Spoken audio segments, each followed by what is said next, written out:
Hello, welcome.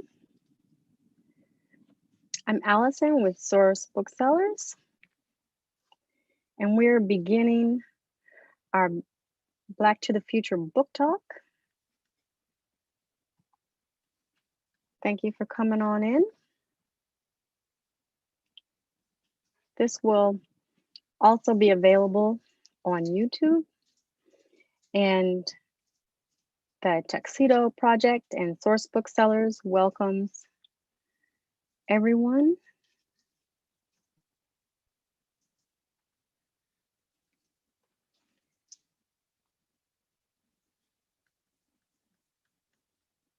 So we want to thank everyone that got their book in advance, and those that still will be inspired by this talk to get the book.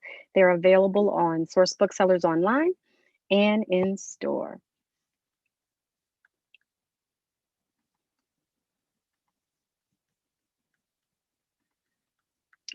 And so if you have questions today, you can put your questions in the Q&A or in the chat if that's more comfortable for you. And then we will get to it after we have the conversation.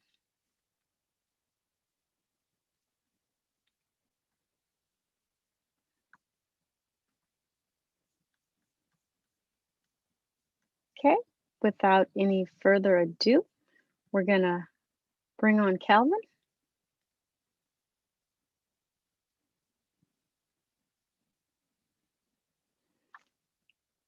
So the Tuxedo Project has this wonderful program called Detroit Green. Did I get that right? Detroit Green. And so they're going to be outside writing, and the inspiration is going to come from Black to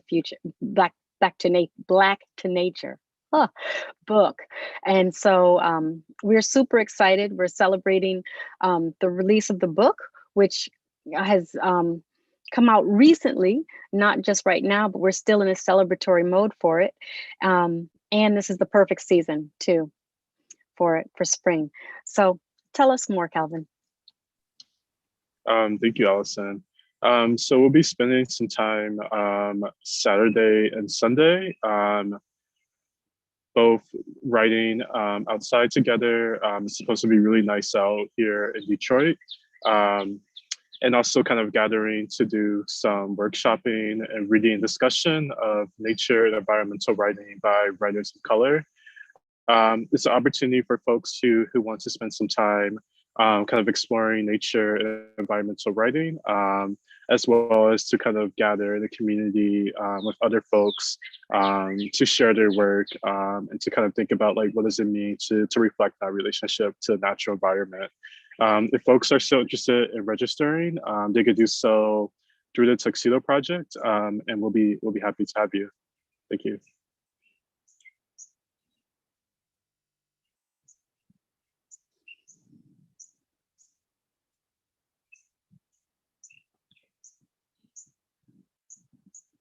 Oh, you're muted, Allison. Am I muted? All right, so I think this is a great time to bring Stephanie in.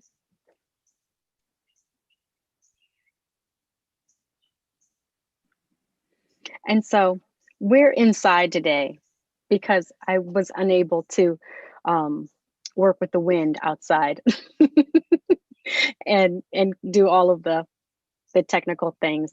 So we are so glad that you're with us here from Ohio, and also to talk about this fantastic book that you just put out. So let's enjoy the conversation. Thank you. Cool. Hi, Stephanie. Hey, Calvin. Hi. So I think you're going to start with a little bit of reading from Black to Nature, and then we'll get into some conversation. Yeah, I'm going to read from the coda of the book, which is at the end of the book. And the title of the coda is Take Me Outside, which comes from a song called Green Garden by Lauren Mvula. And it begins with a quote from the song. Take me outside, sit in the green garden. Nobody out there, but it's okay now. Bathe in the sunlight, don't mind if rain falls. Take me outside, sit in the green garden.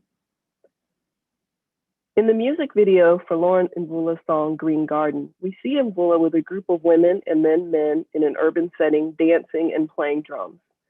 As the song continues, we watch as the group departs the city for a rural area.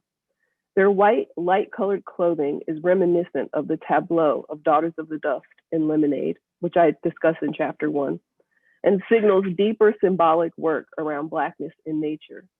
The line, "Nobody's out there, but it's okay now," marks a shift around the garden as a place of danger to one of safety. Her song performs the pastoral return I've been so concerned with in this book, as it recodes nature for the Black person as a place of delight and joy. Once in the garden, Mvula rests in a clearing surrounded by trees with golden light shining upon her. The next lines of the song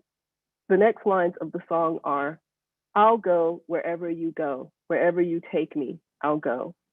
Though she could be talking to an unnamed person off screen in the video, I interpret these lines to be her speaking to the earth itself, that her commitment to being in the garden is indexed by her willingness to go wherever nature takes her. This love song to the earth, to the green garden, resonates with my sense that central to Black liberation and to abolition is the refusal of Western constructions of nature. It has taken time, work, and support from family, friends, and colleagues to be able to admit this, because I am aware that emphasis on nature evokes, for many people, a milquetoast approach to complicated problems. When I tell people I'm working on a project about nature and Blackness, I'm not always met with interest or encouragement. A few years ago, when I ran into a colleague I hadn't seen in some years at the Modern Language Association conference, the inevitable sharing about our current projects came up. When I mentioned that I was working on a project about Blackness in nature, they asked in a mildly horrified tone, "You aren't going to argue that nature is the answer, are you?" I was intimidated into silence. Their question, which had occurred to me before and had been put to me by others I discussed the project with, was a difficult one. Of course, I didn't intend to argue, and haven't, I hope, that nature is the answer. My contention in this book is not that nature is the answer, but rather that in certain textual enactments of absence and refusal, nature is iterated, and that within this evocation of nature lies a deeper critique of Western society and civilization. At the same time, though, it is true for me that nature inflects my life in ways that connect me to the divine and mitigate my experience of the brutalities of the state. My contemplative journey has changed how I see myself, plants, animals, and the earth itself. It seems apparent to me that the earth is a living thing, and that we are constituent elements of its body. This is sometimes referred to as the Gaia Theory, though I didn't come to this realization via that philosophy. It is so clear just from being in nature that the whole of existence is one thing rather than an aggregation of separate things. So it makes sense to me that being in nature improves our sense of well-being, because going outside returns us to our larger being in the same way that taking shoes off liberates our feet. What nature does for me is help me touch and stay connected to what feels like life. Because she writes about survival and living in such beautifully natural terms, I end where I began, with the poet Lucille Clifton, who articulates my feeling of joy when I am in the woods, when I wake up each day having survived both the state and the unexpected vicissitudes of health, and when I stand outside in the blackness of night at one with everything. In her poem, "Won't You Celebrate With Me," she writes, "Won't you celebrate with me what I have shaped into a kind of life? I had no model born in Babylon, both non-white and woman. What did I see to be except myself? I made it up here on this bridge between starshine and clay, my one hand holding tight my other hand. Come celebrate with me every day something has tried to kill me and has failed."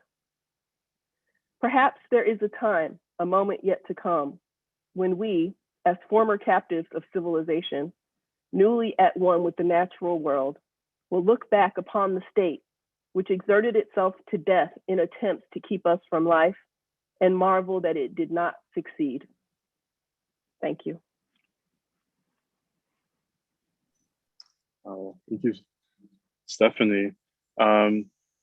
That coda was actually kind of emblematic of the first thought I had about the book. I was really kind of struck by the roving kind of itinerant eye of the text as you move kind of across personal narrative and memory, popular culture, critical theory, Black studies, even Eastern philosophy. I was curious about if you can share a little bit about this kind of constant sense of movement throughout the text, maybe like what it formed, your choice of text to study. And I use text pretty broadly, or kind of in the way that you approach text in the book.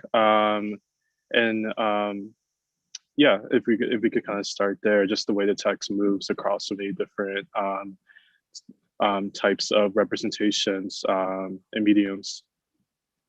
Well, I included stuff in the book that I learned from. So, so I didn't choose it like this was, so the book kind of represents my own thinking and my own like intellectual journey around what I was thinking about in relation to nature. So so one of the things I talk about in the book, the part of like the art, like there's a lot of personal narrative in the book. And, I for many years, I was working in a lot of different genres. Like I wrote a whole memoir and I was like, I don't really want to do a straight memoir. Like I have some arguments I want to make. And I wanted, even though now there's a tremendous amount of like organizations and other people who are working at the intersection of Blackness and nature. When I started this project in like 2012, 2013, that was much less the case. And so I wanted to make an argument that like there's something here to kind of look at. And so I was really just weaving together like all the different threads of my own experience. So I was meditating a lot. So I was reading a lot of, Thich Nhat Hanh and Alan Watts and other kinds of like Zen philosophers. And I teach African American literature. So I started to be really drawn to the texts that really foregrounded nature, like Jesmyn Ward's Salvaged Bones and certain sections in Zora Neale Hurston. And so I really started thinking about that a lot. And so I was really just kind of and meanwhile, life was going on. So I was just kind of braiding all of that together because I'm interested in critical theory feeling as if it matters, as opposed to feeling as if we're just doing this for the sake of, having complicated conversations. Like when people read Black to Nature, I want them to feel like, oh, okay, I see why this matters for me personally, as opposed to being so abstracted that it feels like, what is this really about? Thank you. And yeah, that's making me think a little bit about how particularly the discussion of popular culture kind of brings it into the critical field in a way to say that popular culture is not simply entertainment, that people's like production and like consumption of popular culture actually has like a bearing on like really complicated questions. I'm particularly thinking about like kind of the first chapter in which you kind of do a close reading of Lemonade and kind of really fold it into a larger history of kind of Black feminist like visual production.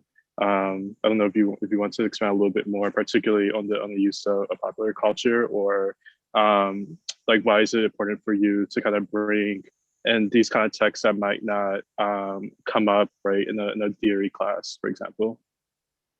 Well, I'm a active consumer of popular culture, so I think most people are engaged with some aspect of popular culture, whether it be music or whether it be film.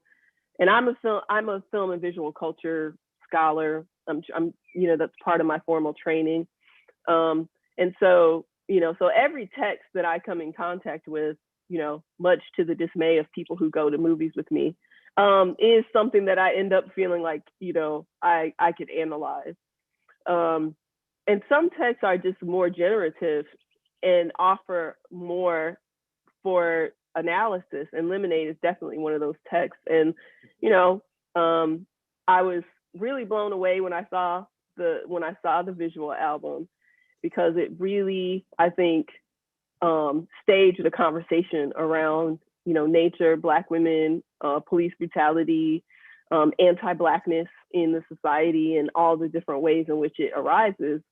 And so I'm always like really drawn to popular culture texts, and especially those that, have a lot of aura, if you will. And so that are kind of really rich with meaning, and are kind of touching a nerve about something that's going on in society. So, the book, the book is very subjective in that sense, that every text that's in here is one that like, I thought a lot about, that I was really interested in, that I either loved or felt complicated feelings about, in some cases. So in that sense, what's in the book is what I looked at, what I've read, and what I spent a lot of time thinking about.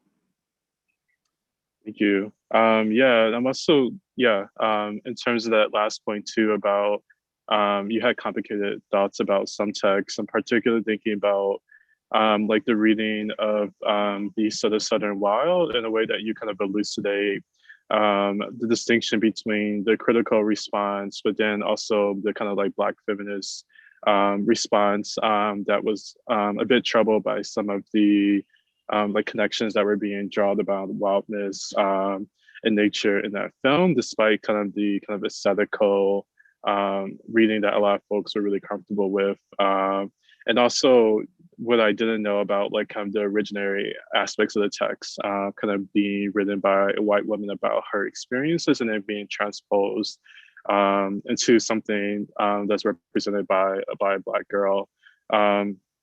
And so, I kind of appreciate both the balance of like really kind of bringing out the possibilities of the text, but also reminding us of some, to kind of go beyond our initial viewings in some ways. My next question is, I was kind of thinking about like the kind of root of nature writing or environmental literature. Kind of begins with this question of like, how does we as human beings like relate to the world around us, right? How do we kind of reconcile this like sense of estrangement that we might feel to the natural world as like quote unquote modern subjects? But then as like most folks know, Blackness, and particularly kind of in the vein of like critical theory, Afro-pessimism, like troubles relationality, and kind of brings new questions into relationality. And there's all these like kind of really complicated relations in the text. I was particularly interested in this idea of like mutual constrainment that comes up in the discussion of We Love You, Charlie Freeman by Caitlin Greenridge. And how that connects to like other discussions around like what does it mean to be together, like in the context of like social death, for example, like the social life within that, and like just the other ways that kind of Blackness in nature, and like Blackness particularly, kind of brings new questions to our relationship to nature. So I'm curious if you might kind of expand about like how did you approach relationality, and in particular the ways that new questions emerged around it when bringing together like Blackness and nature. Well, I think in that chapter, and also to some extent a little bit in chapter 3, one of the things that I'm doing in that chapter is I'm talking about how, so in sort of broader like eco-critical theory, there is a kind of emphasis on the Anthropocene, and there's also a kind of post-humanist turn. And I sort of talk about why those don't frame my approach to these questions of Blackness in nature in the introduction.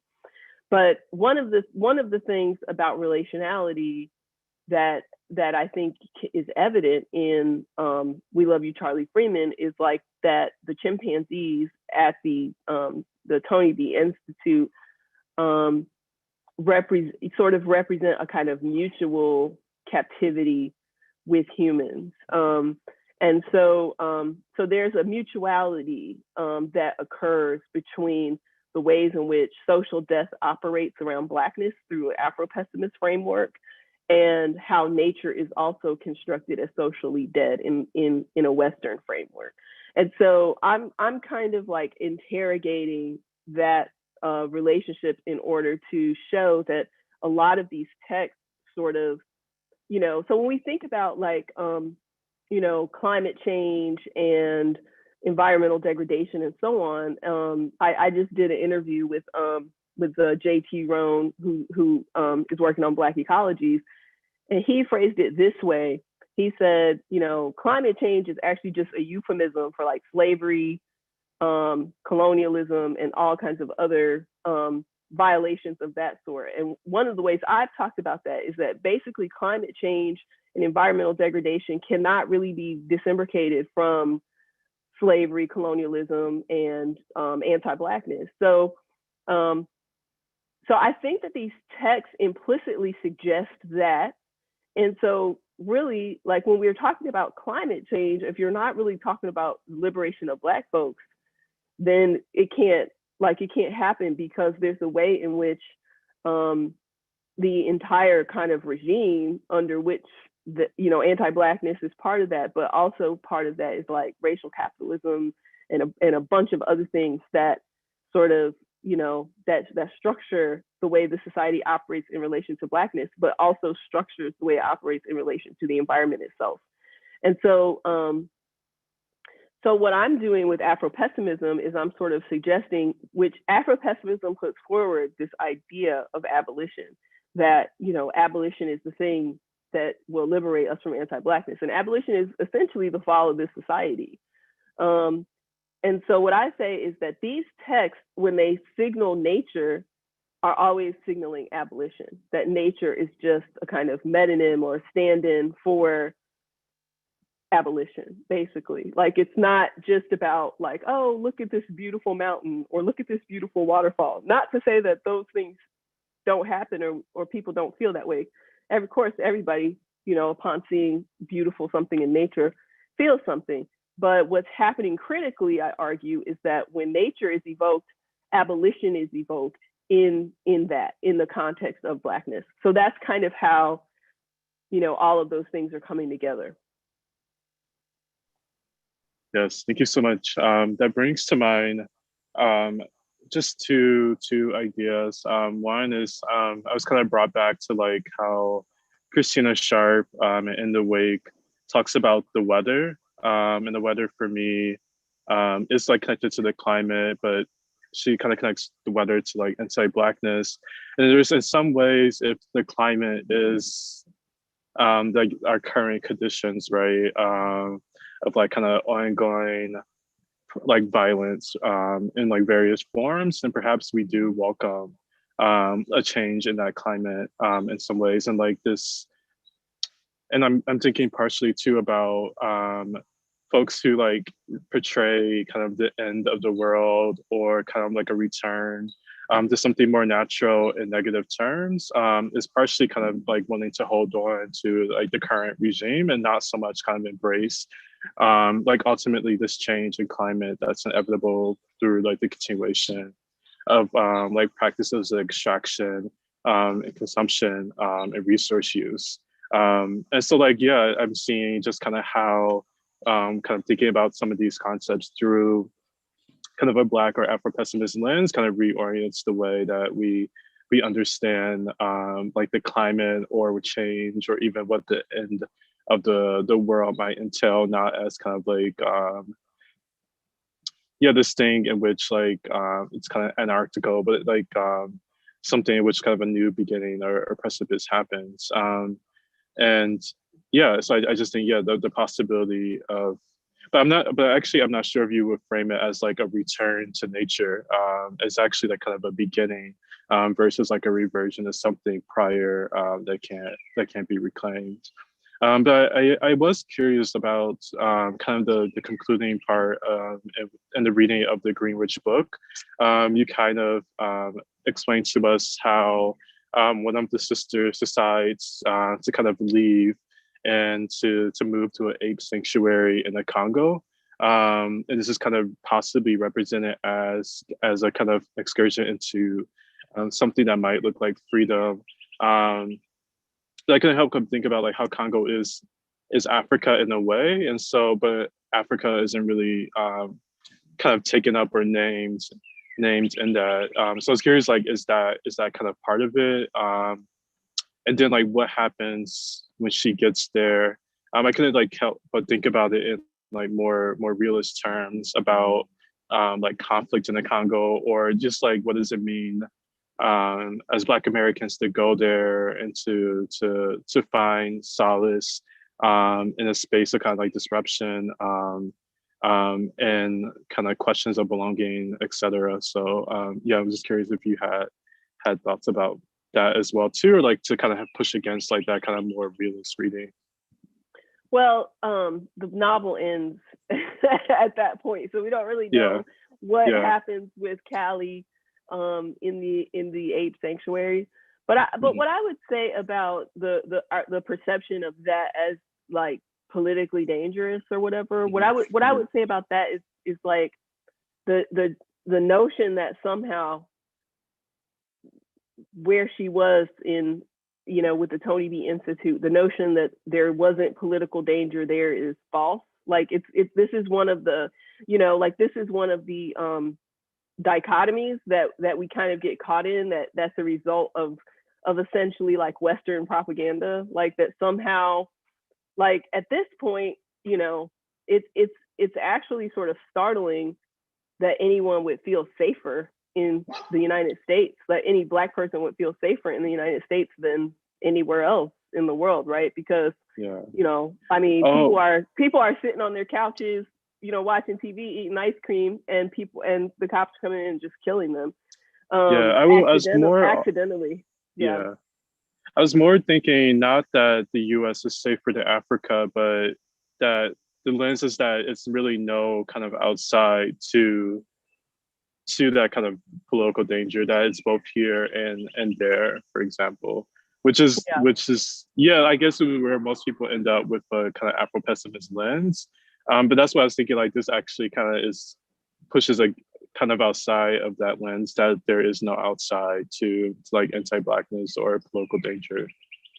Yeah, I mean, I think the Callie sort of going off in the end isn't to suggest that like now she's going to be in this natural paradise or anything of that sort. But I think it's sort of, it's like it represents the fact that she's willing to make a certain kind of choice, that she's liberated enough in her own mind to make a certain kind of choice. Does that make sense? So it's not really like, I don't think at the end of the novel we're supposed to feel that the ape sanctuary is like some kind of you know, utopic, you know, other space. I think we're just supposed to know that Callie has, unlike Charlie, the main character, is still sort of caught up in a dualistic way of thinking about things relative to, like, you know, the society outside of the Tony B and her parents and all of that. She's still kind of caught up in that. Callie is not caught up in that. And so because Callie's not caught up in that, she's able to make what to most people seems an incredibly counterintuitive decision, right? To kind of go off into the forest of the Congo.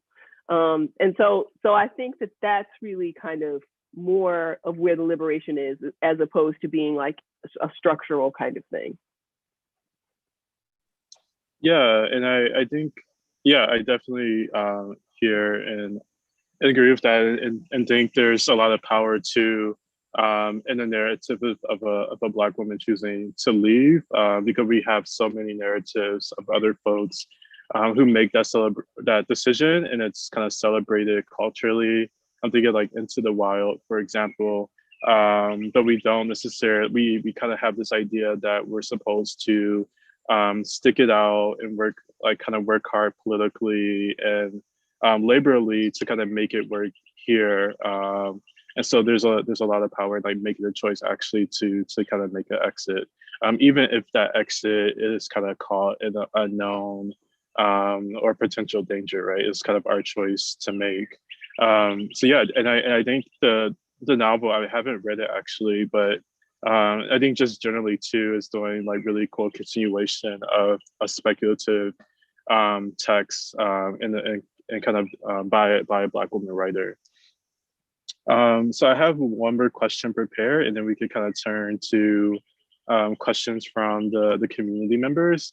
I was so the theme of this weekend is Detroit Green, and it's kind of thinking about the really complicated questions around like what does it mean to think about nature and the environment and the city kind of known for industrialization, and also how Detroit is kind of known for like all of these issues around like gentrification, foreclosure, kind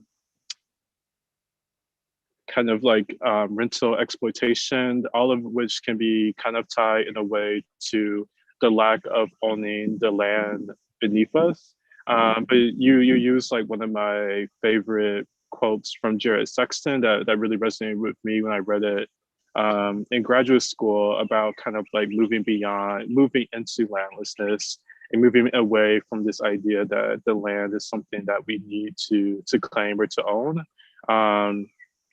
And yeah, and so I kind of hold both like Sexton's like idea about landlessness and the ways that he uses that to kind of negotiate this really like important tension between like Blackness and indigeneity, and the ways that like Blackness like tries to like, or not tries to, but can end up in a politics in which we're working to claim land that's like ultimately not ours to claim, if anything. And but also like this question of like how do we exist in a place kind of still wed to notions of property and land ownership, and that if you lack those things, you're really vulnerable to exploitation and violence.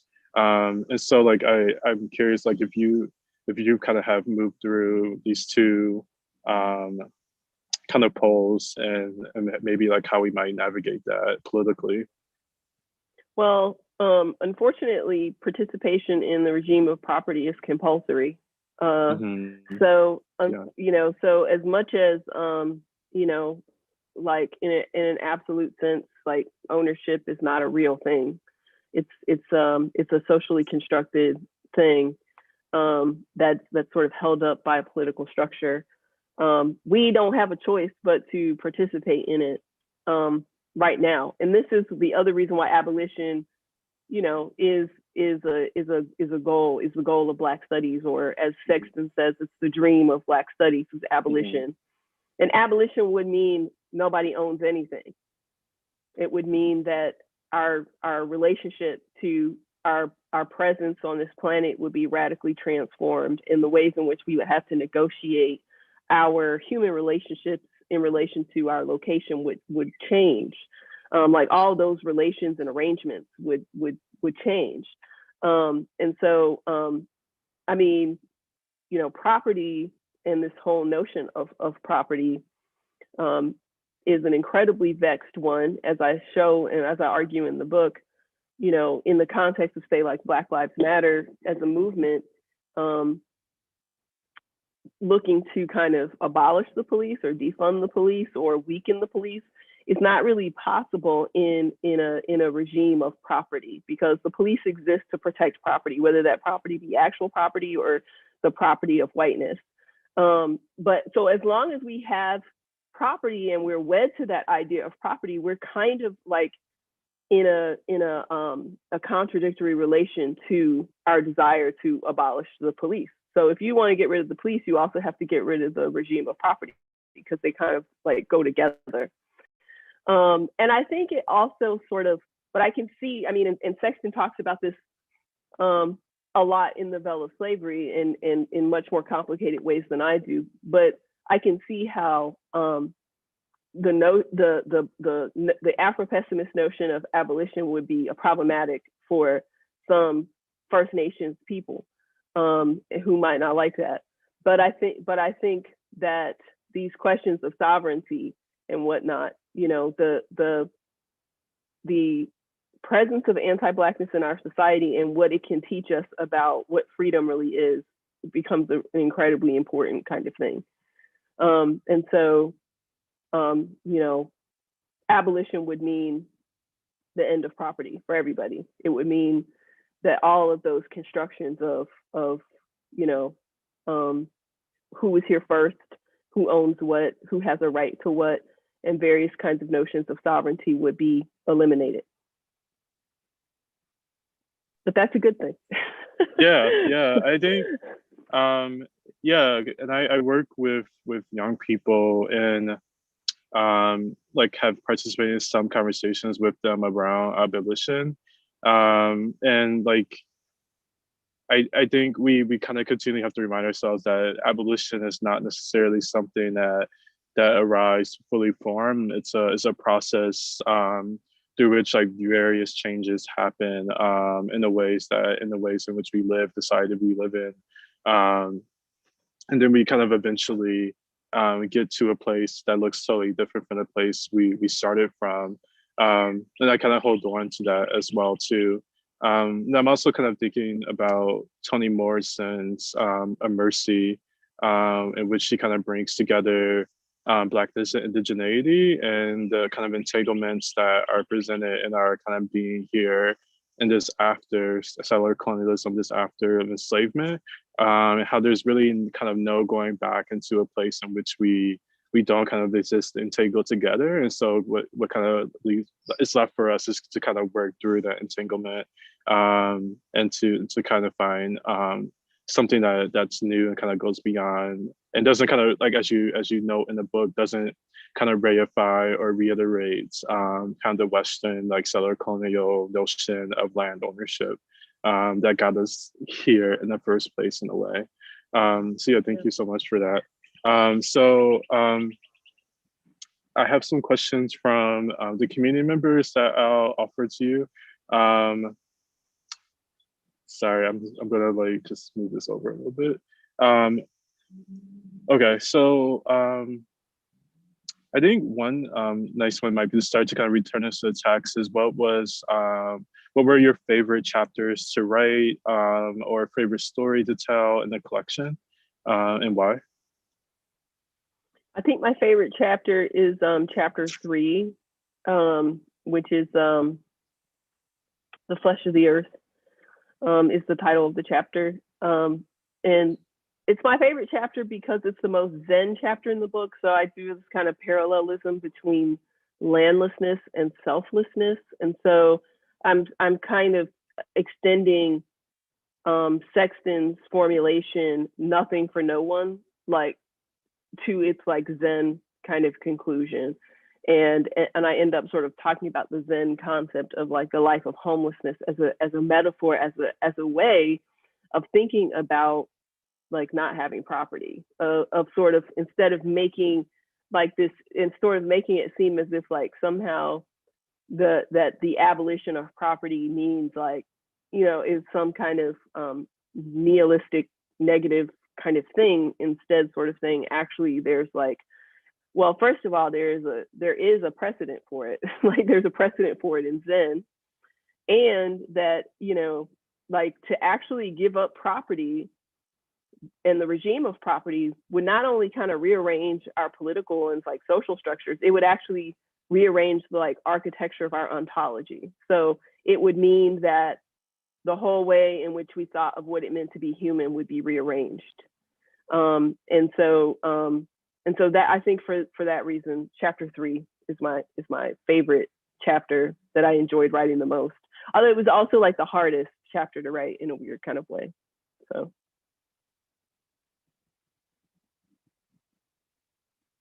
Oh, you're muted. You're muted. I was hoping that I wasn't. I was also going to ask, conversely, like, were there any difficult stories or truths in the text to kind of work through as a writer? But you kind of Well, like got to that at the end. But I don't know if you would like to expand a bit. probably the most emotionally difficult chapter was chapter 2, when I talk about Hurricane Katrina and I talk about Devontae Hart and his siblings who were killed.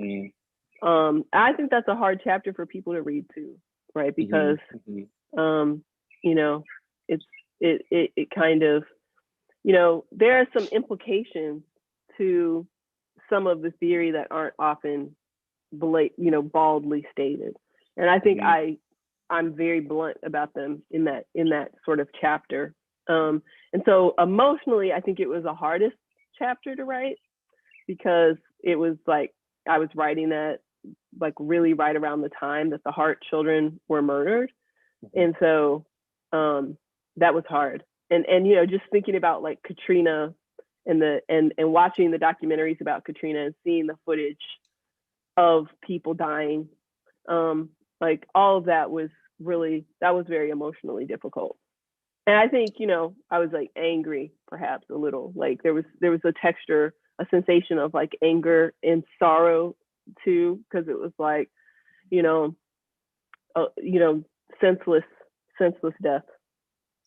Yeah, and I remember the night that I read the long form piece about this children's story. And it's just something that is kind of like once a lifetime, that this person whose image is kind of being used for a certain narrative about kind of Black reconciliation with the police, right? So Devontae was initially kind of went viral for this image of him hugging a police officer in, I believe, Washington State. But this is now kind of after it came out that the children were being kind of harmed by the people put into their care. That it might have the hug might have been coming from a place that wasn't about necessarily looking to that police officer for safety, and then for the eventual outcome. And I think at a structural level, right, in terms of the writing, I'm really kind of interested in narratives that kind of bring things that might appear at a certain level like disparate, like Hurricane Katrina and the story of these, I believe, 6 siblings, but actually are kind of imbricated in really unfortunate ways, and kind of elucidate new questions as well too. And so that's something I'm really interested in the text, is the way that you bring these pieces together and kind of produce something that might feel like a kind of a braiding or like kind of Black collaging of different elements to help reveal something as well too. Yeah. And so yeah, I'm trying to think of like which direction to go. We might talk a little bit about the podcast that kind of came out of this work. If you like to share a little bit about how, just like how do you see that as the extension of the text, and like why was it important for you to create something in which people can kind of continue to engage with these questions around Blackness in nature? Well, what actually happened is someone asked me to do a podcast with them about meditation stuff, because I'm a part of a couple of meditation communities. And so we started doing this podcast. I've had students tell me for years, like, oh, you should do a podcast. And, but I always felt like, I'm a sort of like quasi-Luddite. Like I can handle most technology, but I had doubts about my ability to do the podcast. So when this person asked me to do the podcast with them, we kind of learned how to do it together.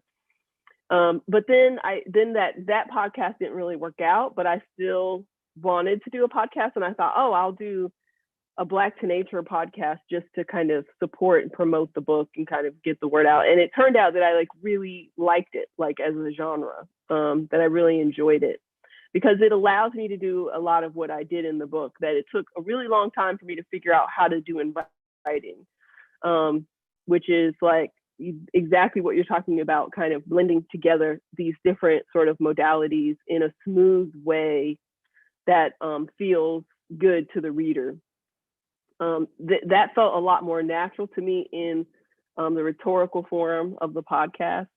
And, you know, I mean, I'm dyslexic. So this is, you know, so like writing for me is always like, has with it a little bit of baggage, like from childhood of, and also like negotiating my own, you know, neuroatypical brain. And so, but the podcast doesn't have that in it for me, right? Because it's all oral. So so I'm able to really work with that form much more seamlessly and like produce a product that I like faster than I can do in writing. And so so that's kind of how the podcast came about. And then when I was doing it, I was like, oh my gosh, I really love doing this. This is really fun, like doing this podcast. And so that's how it kind of happened. Yeah, I definitely agree too about the kind of accessibility aspects too of a medium that's more oral, or like auditory or visual. As an educator, I'm really excited by that I don't necessarily always have to assign a reading, or the reading I assign might be something like a podcast, in the ways that that listening kind of creates like different ways of connecting with this material. But I also was thinking about the text itself as well too. Even though it's in conversation with critical theory and really layered ideas, right? I felt it was like very lucid in a lot of ways, that kind of even stood in the essence in distinction to some like Afro-pessimist writing that is like very dense, right? And dense for various reasons too. So I also think the text is kind of open to kind of various audiences, both academic and kind of generally. So you have another question about from the community of a community member who writes, when I think about my Blackness, I associate it with the most basic natural elements, earth and clay, water, the sun. What natural symbols pop out for you when you think about your Blackness? That's interesting. I never really have done that kind of, I don't think I've ever really kind of thought about it in quite that way. Yeah,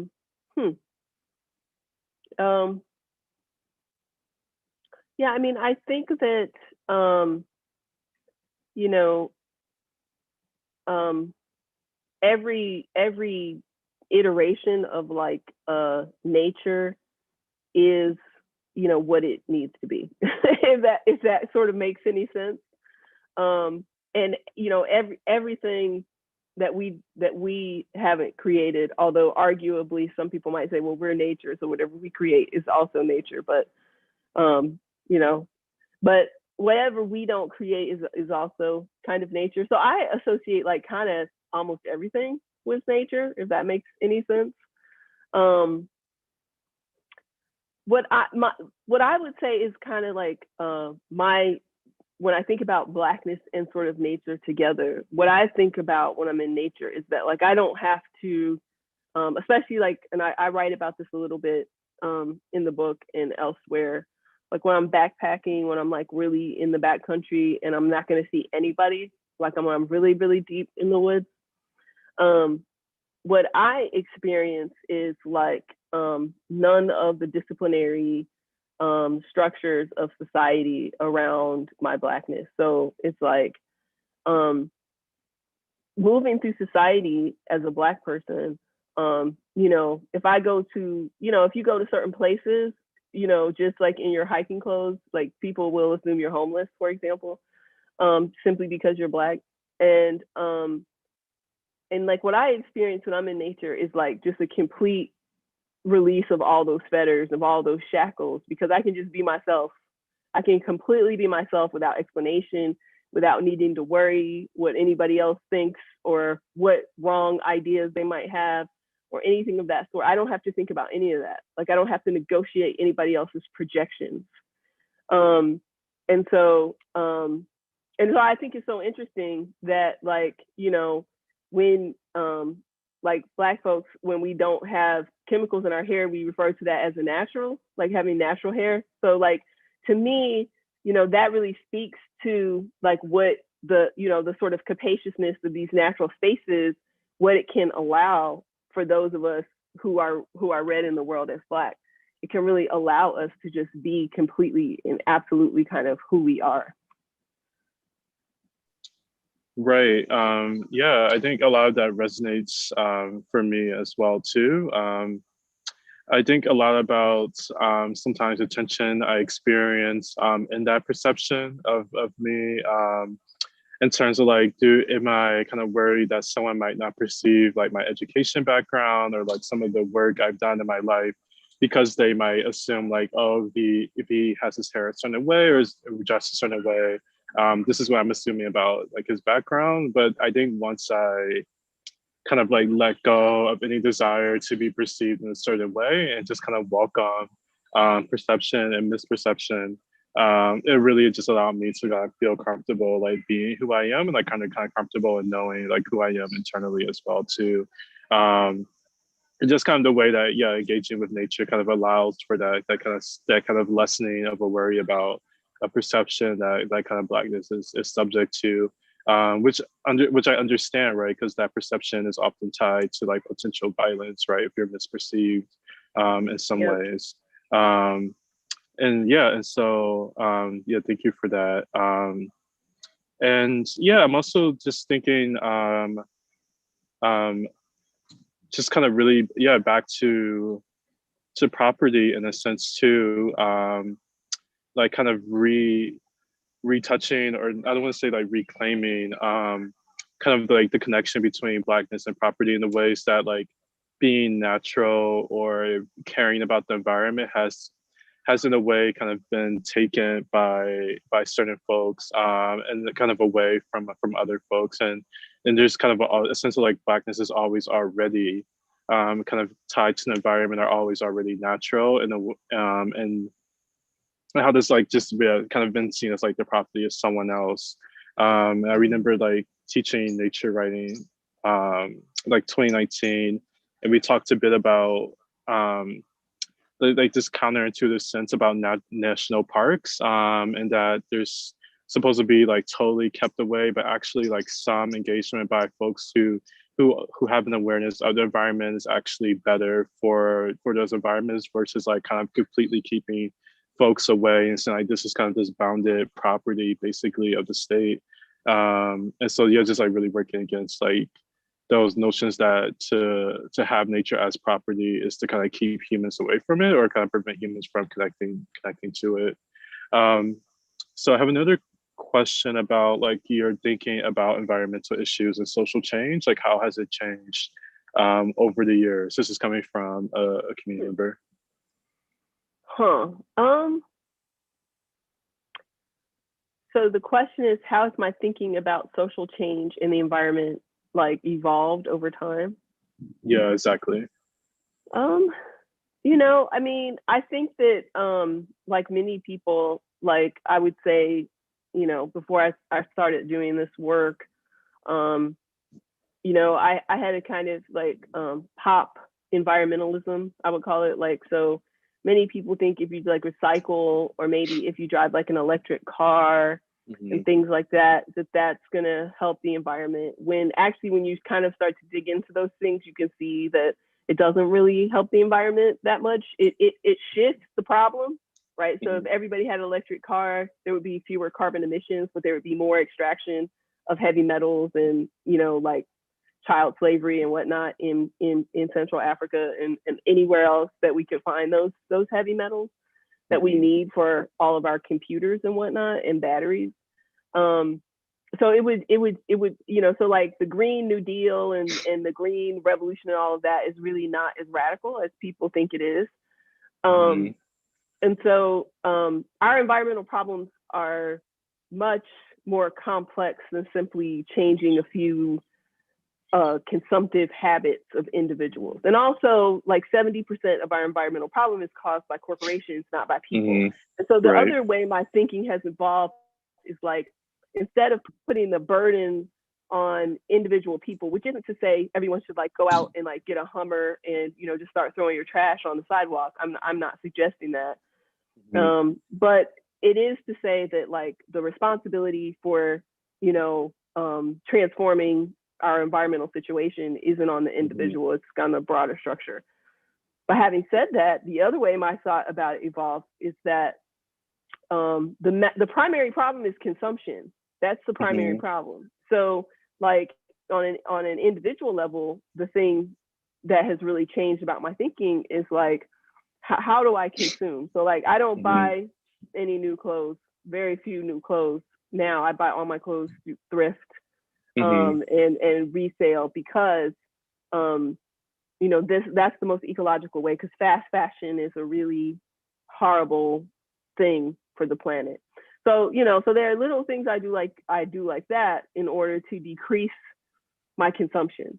So if we want to think about it on an individual level, everyone can kind of interrogate their own relationship to what they buy and what they use. And, you know, do you really need a bigger house? You know, because every time you get a bigger house, you know, it takes more heat.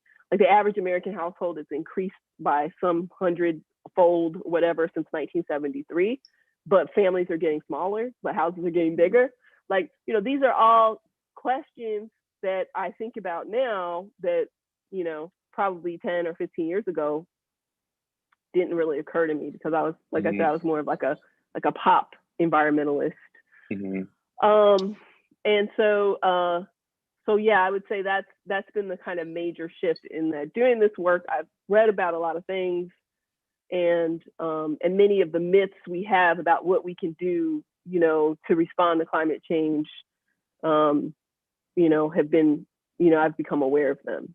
So yeah, I'm thinking a lot about just like neoliberalism and kind of the way that the state puts so much responsibility on the individual. Not only like you're responsible for your life, like whether or not you have like access to things that maybe should be guaranteed by the state, but also like this like honest responsibility for solving something that's kind of really produced by structures, systems like corporations. But I agree also too that there is a level through which we can negotiate our individual choices while not still feeling like we necessarily are kind of responsible for like carbon emissions, right? Or the pollution of the water or soil. And yeah, I think something I kind of been reflecting on too as well too, like because we exist in a society in which the expectation is to buy a house, for example. There's a certain level of like comfort or familiarity that comes with like kind of living life as kind of expected or done before, and there's a certain like level of uncertainty or fear that might happen and taking a different path, right? And as I see you saying, like I might not take the path of kind of eventually owning property, right? Or I might yeah, or just like even like the consumption of clothes and things like that, and just how embracing that fear, embracing that unknown, because if we don't, right, there will be kind of like no society for us to even partake in. And yeah, I guess it's like kind of a last question, perhaps just any thoughts or tips for folks who might be interested in engaging more in nature or the environment, and just like how to even start or and get involved. Yeah. Well, there's a lot of organizations now. If you're Black and you're like, oh man, I would love to do some nature stuff, but I'm not just going off into the wilderness by myself. So there's Outdoor Afro, which is a very well-known organization now. Like they've teamed up with Oprah and all that. So they're very, very well-known. There's also, if you go on Instagram, if you have Instagram and you just put in like Black hikers, Black campers, Black backpacking, you will come across so many groups and people doing things. There's actually an organization called Black to Nature LLC, and they're specifically focused on, and not affiliated with me, but they're specifically focused on you know, getting Black people engaged in nature activities. There's another organization, which I really love, called Black and Camping. And the cool thing about the way they operate is that you can like sign up to go to camping events, and you can come in at like the tent level, meaning like you pay like $60 for the weekend and you bring your own tent and then you camp out, or they even have like tents they'll rent to you, or cabins sometimes. And you know, that's a little more costly, but it's a way to like camp and get into nature, but in the context of community, so that you can see if you like it, and so also so you don't feel isolated and alone. There's also an organization called Melanated Campout, and so I think that, you know, these are great ways for people to begin to kind of go into these spaces and see what it feels like, but not be isolated when they're doing it. And also, you know, there's also the fact that, again, this is something I come across all the time. I'm going to go out in nature. I'm going to go backpacking for 2 weeks or something. And, you know, my best friend is like, well, good luck with that, you know? So actually, Allison is my only, you know, long-term friend who will really go out into wild spaces with me. So, so these organizations provide a great way for people to do this stuff without feeling vulnerable. Yeah, I think that's an excellent point. There is a certain representation that going into nature is a individualized experience, or is kind of a repudiation of society or community, but actually it can be kind of a return to community or a new sense of community as well too. So I want to hold on to that even myself, as someone who just like, because I was saying like, oh, maybe if I can't find folks to go, I'm just going to go at it alone. But actually it's really good to like to find people and to explore together. So thank you for that. So let me give one more. I'll give one more little plug.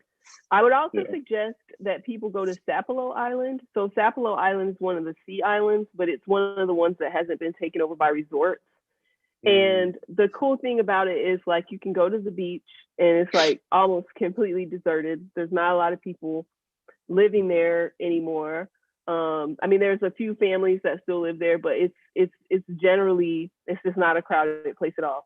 There's no police on Sapelo either, because you know, basically the police told the folks who live there, like, if you call us, somebody's going to jail. So they never call us. You know, like they're just like, okay, somebody broke in here and took my lawnmower. I guess they'll bring it back on Tuesday. Like that's the whole kind of way it works. But the great thing about that space as a Black person is that, you know, the presence of the state just feels completely absent. Now, of course, any police officer can get on a speedboat and come over to the island, but you know, it's not happening really. Like you're just walking around, looking at stuff, going to the beach, you know, or whatever. So I would strongly suggest people go to Sapelo. You can't even take your car. You have to like park your car somewhere and get on a ferry and go over to Sapelo. You have to have somebody meet you over there to drive you to your Airbnb or whatever. So I would suggest that people check out Sapelo. They can look for Mr. Jib Walker on VRBO if they want to rent a place. Oh, amazing! Thank you so much for sharing that. I'm really intrigued too. Always just interested in spaces kind of in which the presence of the state is not as strong. So yeah, it's exciting. Thank you. So thank you, Calvin. Thank you, Stephanie. Thank you, Calvin. I just want to say that in Detroit, Outdoor Afro Detroit is available for anyone that's interested, and also Black to the Land Coalition is always outside and always encouraging. So those are two places here. I would like to go to Sapelo, so I'm going to put that on my to-do list. So thank you for such a rich conversation. If you read this book, you will be delighted. Or when you read this book, you will be delighted. And you don't have to read it all at once. You can read it, digest it, and think about it a little bit and then get back to it. And so just to let you know that it's available on Source Booksellers online and here in the store. So Thank you for, and also participants of Detroit Green, they get a complimentary copy. So there's still time to register, and the link is in the chat for this weekend. And so Calvin, it's Saturday and Sunday, correct? Yes, and folks are kind of free to do what works for them, but we'll have some things available both days. It's both time to generate new writing, as well as to share writing and kind of get some feedback and conversation about something they might be working on as well too. Awesome. Well, thank you, everyone. And did you already have your final words, or would you like to say anything else? I just want to thank you, Calvin, for your wonderful questions and for the great audience questions. I really appreciate you, and thank you to the Source Booksellers for having this event. It means a lot to me. Yes, thank you. Thank you all. Thanks for the people who attended as well. Yes.